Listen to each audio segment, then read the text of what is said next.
इसे कहते हैं, डिटेल में लिख दिया गया, लेकिन केवल लिखकर रटने से सब्जेक्ट याद नहीं होता। रटेंगे तो नहीं, आप प्रैक्टिकल करके समझ के सीखिए कैसे होता है।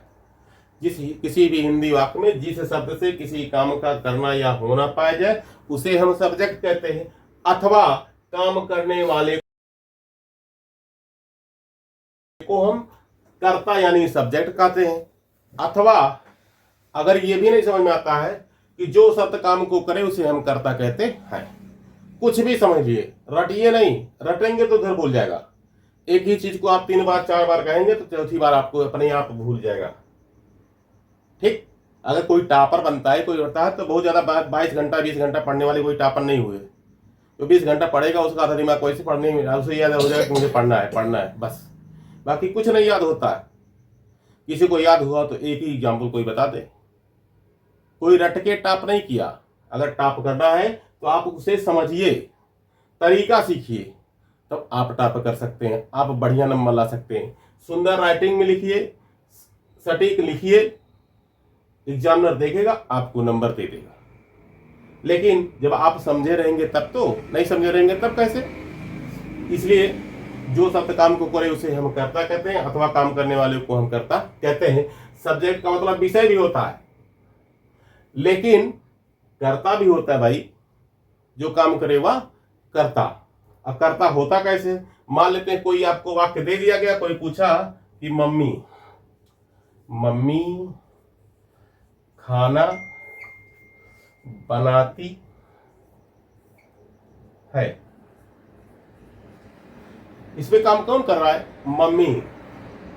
तो हम क्या बताए हैं कि काम करने वाले को हम कर्ता कहते हैं। तो इसमें कर्ता कौन, मम्मी। हम अंग्रेजी पढ़ते हैं, हम अंग्रेजी पढ़ते हैं। ठीक, तो इसमें काम कौन कर रहा है, हम। तो कर्ता हम हुआ। और कर्ता को आप शॉर्ट फॉर्म में लिखते हैं एस माने सब्जेक्ट, सब्जेक्ट मीन्स कर्ता। आप समझ में आया। कोई ये भी वाक्य अगर कोई पूछ ले, मान लेते कोई कह दे कि मोहन बाजार जाता है, मोहन बाजार जाता है। तो इसमें काम कौन कर रहा है, मोहन। तो मोहन ही सब्जेक्ट।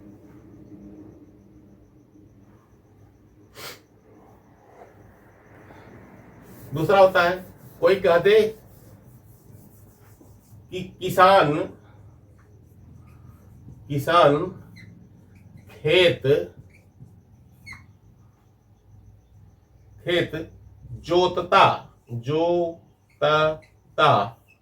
है। तो काम कौन कर रहा है, किसान की अंग्रेजी फार्मर। और किसान काम कौन कर रहा है, काम किसान। तो किसान को हम क्या समझेंगे, कर्ता यानी सब्जेक्ट। ठीक, क्लियर, समझ में आया कि नहीं। काम करने वाले को ही हम कर्ता कहते हैं। ना समझे फिर से आप सुनिए कि जो काम करे वह कर्ता है, या किसी हिंदी वाक्य में जिस शब्द से काम का करना या होना पा जाए उसे हम कर्ता कहते हैं, अथवा काम करने वाले को हम कर्ता कहते हैं। ठीक, किसी भी हिंदी वाक्य में जो शब्द काम करे उसे हम कर्ता कहते हैं। कर्ता याद करने की चीज नहीं है। समझ जाएंगे तो आप ट्रांसलेशन कर लेंगे, नहीं समझ पाएंगे तो आप अनुवाद करते हैं उसी में क्या करेंगे, ओ कौन सब्जेक्ट है कौन ऑब्जेक्ट है, समझ में नहीं आ रहा है। जब सब्जेक्ट ऑब्जेक्ट आपको वर्ब नहीं समझ में आएगा तो आप ट्रांसलेशन कर ही नहीं पाएंगे। जब ट्रांसलेशन नहीं कर पाएंगे तो अंग्रेजी किसी काम का है नहीं, आप सीख नहीं पाएंगे अंग्रेजी। केवल आप मीनिंग रट लेंगे, लिख के जाएंगे, आप यहाँ याद करके चले जाएंगे, रट लेंगे, लेकिन आपको कहिए कि अंग्रेजी से बढ़िया नंबर ले आए तो नहीं, पासिंग मार्क ले आ सकते हैं, कोई दिक्कत नहीं।